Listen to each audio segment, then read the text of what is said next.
save the king.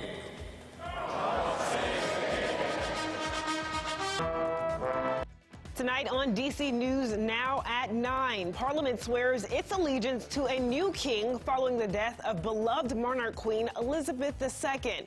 We have a live report from London with the latest details.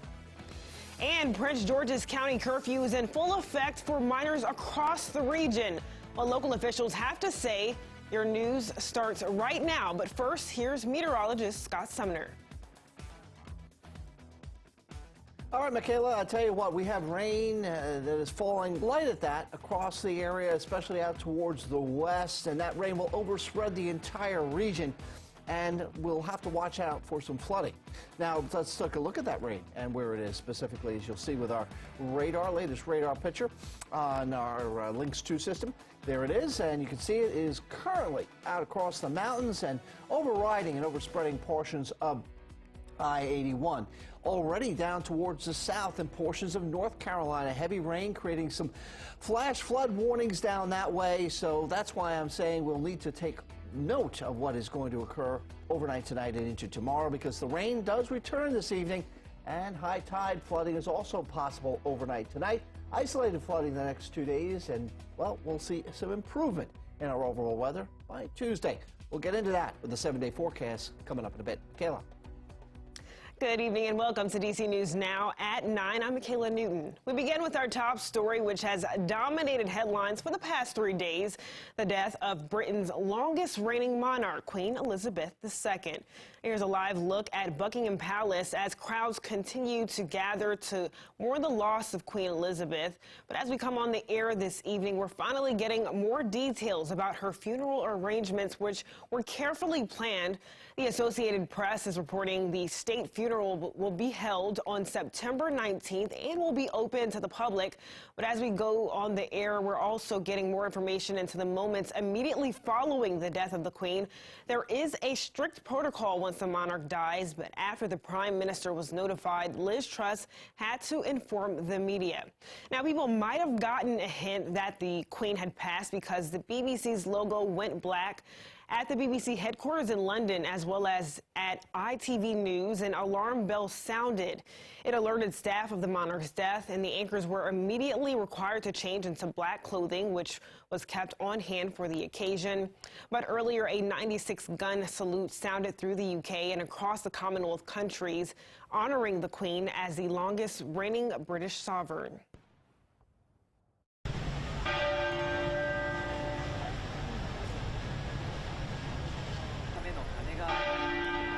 So if you heard those church bells, that's how UK residents found out that the Queen had died. But all those church bells were ordered to toll for an hour straight to signify the death of the monarch. A lot of people outside Westminster Abbey stopped when they heard the first bell, wondering what was happening. And as the bell continued, it became evident that the Queen had passed.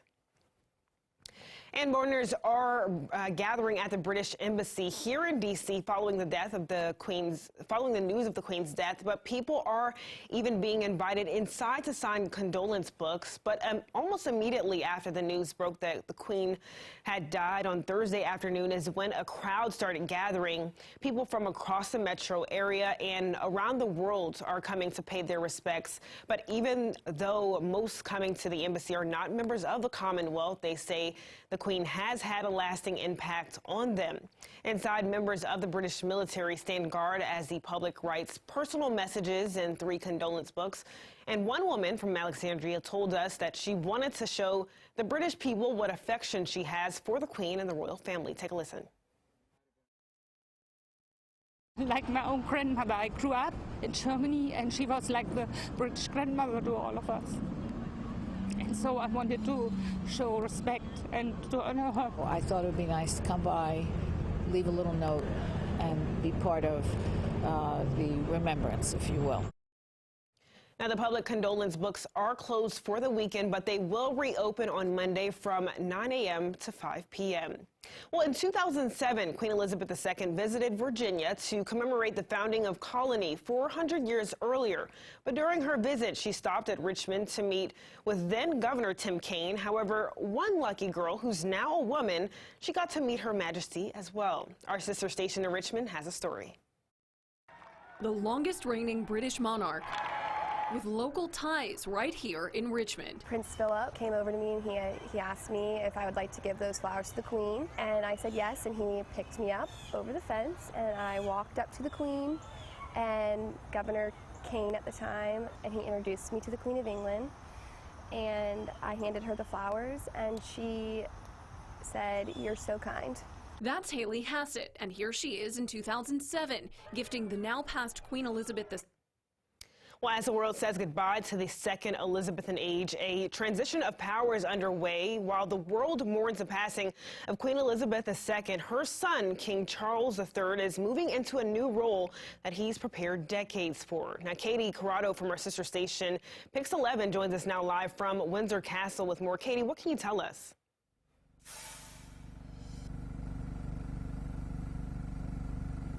Well, Michaela, we took a walk up to Windsor Castle earlier tonight, and it was just such a truly moving experience. I literally got goosebumps. Tens of thousands of people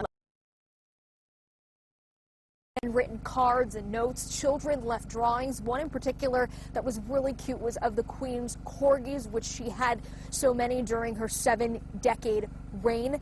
All of those notes and cards are moved at night into the castle, which is also where her final burial service will take place.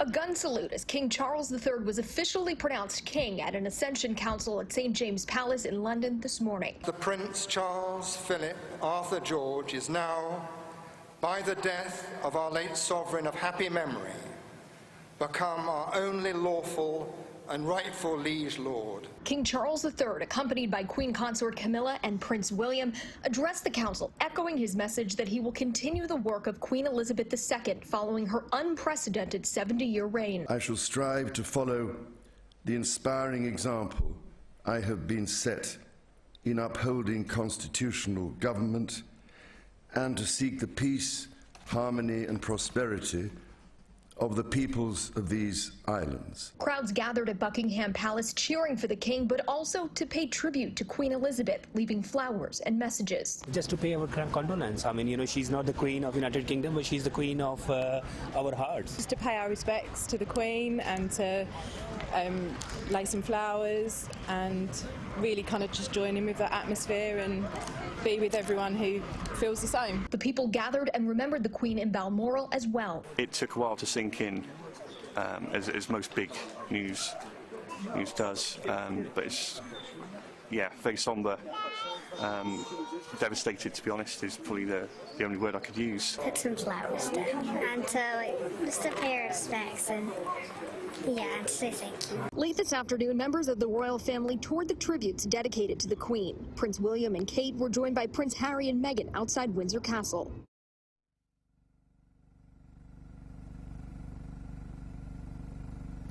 And tomorrow, King Charles will return to Scotland. Queen Elizabeth's coffin will also start moving from Balmoral to the Holyrood Palace in Edinburgh. That is where her staff will be able to pay their final respects to Her Majesty.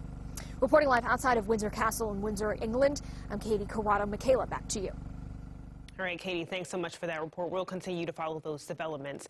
But back here at home, it's been a rough couple of weeks for communities across PG County, and it seems like we're dealing with more crime and gun violence involving minors. But is a curfew the answer? Ariana Marie spoke to an expert and one of the police chiefs in the county about some of the challenges in enforcing it. For the next 30 days, anyone 16 and under in Prince George's County must be off the street and in a safe place by midnight on the weekends and 10 p.m. on weekdays. Charles Adams, Bowie State criminal justice expert, believes this might not be the best strategy. For example, what I mean, if I'm 15 years old and I'm walking down the street after the curfew. Now, that in of itself is not an offense, but what makes it an offense is I'm 16 after curfew. So now I'm coming in contact with the criminal justice system when normally I would not. So now I'm suddenly in contact with law enforcement based upon my age and the fact of this curfew. Prince George's County Police Department says they will enforce the curfew. And other local police departments like Greenbelt and Bowie say they don't have the authority to enforce county code. Chief John Nesky with Bowie Police say they're going with a slightly different strategy. If you've got 4 people it doesn't matter if they're juveniles or not, walking down the middle of the street or, at 1 o'clock in the morning, then that may warrant a stop to see A, if everyone's okay, or B, if there's anything that needs to be looked into further. It just won't be a stop strictly in the course of a curfew check. He emphasized it will still align with the county's philosophy. We're trying to reduce the conversations around law enforcement where do police officers need to interact and where do police officers need to enforce, and especially in our youth and especially in our youth of color. County Executive Angela Alsobrook says the purpose of the curfew is to protect children after the rise in violence by juveniles, but others believe it can be done differently. Build a strong relationship and partnership with not only the parents, law enforcement, school officials, business owners, faith-based organizations, is really bringing everyone to the table and creating a comprehensive approach to dealing with our children.